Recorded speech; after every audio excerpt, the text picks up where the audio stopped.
were no medical experts put on the stand by the defense to tell the other side of the story. For 14 years, Robert had no lawyer willing to look at anything else.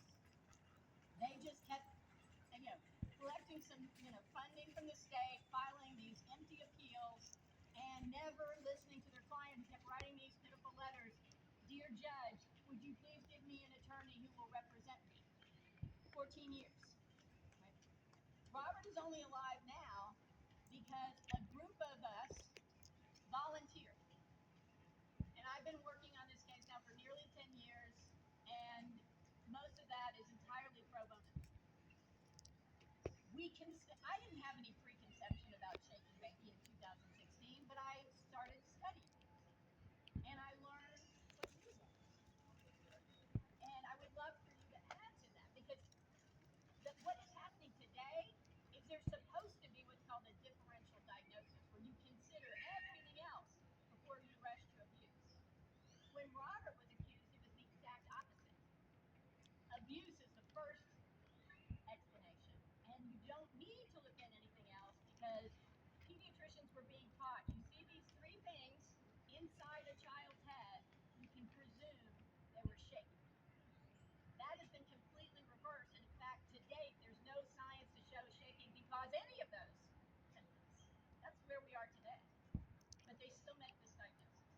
Do you want to jump in here on this point? If I understood the question correctly, and correct me if I'm wrong, was the question whether or not we seek the opinion of other qualified medical experts? Was that the question? Okay, well, that's one I can answer.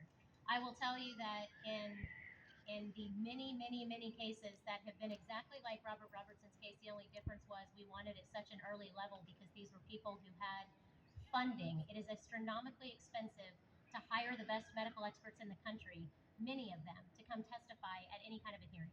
Extremely expensive. So if you're poor, it's not happening. The courts aren't appointing these people. But for my clients who have managed to scrape together the funds or had the money, the experts that we have brought forward are far more qualified than the ones operating on the other side of the case. If it's a child abuse pediatrician that's 1 year out of residency, I'm bringing a guy from Michigan that's 35 years out of residency, working at a major children's hospital in another city.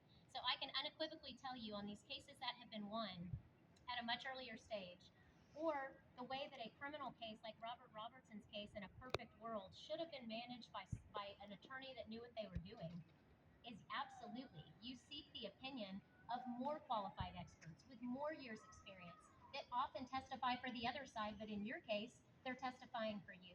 So I know that there's the jump to think, oh, defense attorneys are just out looking for, some loophole. That is unequivocally not true. And I have I have more than 10 cases, but 10 in the last 2 years where judges have literally, including the gentleman who's standing right here, stopped the hearing halfway through and said, I don't want to hear anymore. I don't know what's going on in Austin, but these children need to be returned immediately. If Robert Robertson had had the benefit of that kind of a defense, we wouldn't be here today.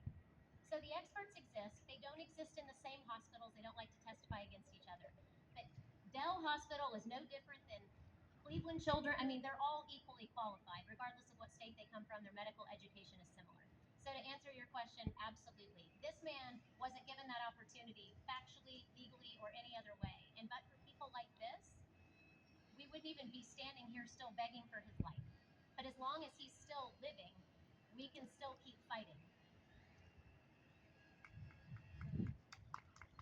I just wanted to add to that the medical experts that we're using to win our cases and get children back, some of those experts are the same experts that were on the team that Gretchen Sweet is using for Robert's case. So we're definitely using experts that are qualified, specifically in areas of pathology and biomechanical engineering. So that needs to be noted. Thank you. Robert had no defense, no experts, no counter story, nobody even talking to him in the jail.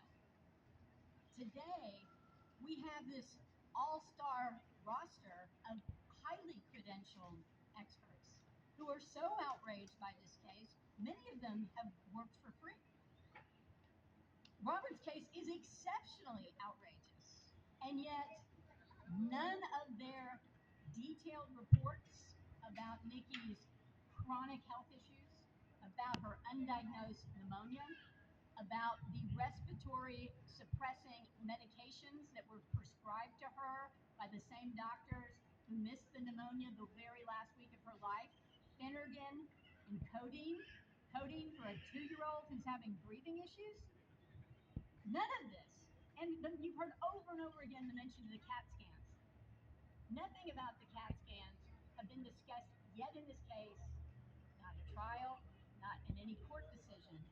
This is exculpatory evidence because it counters this whole narrative that there was some beating, even if there wasn't shaking.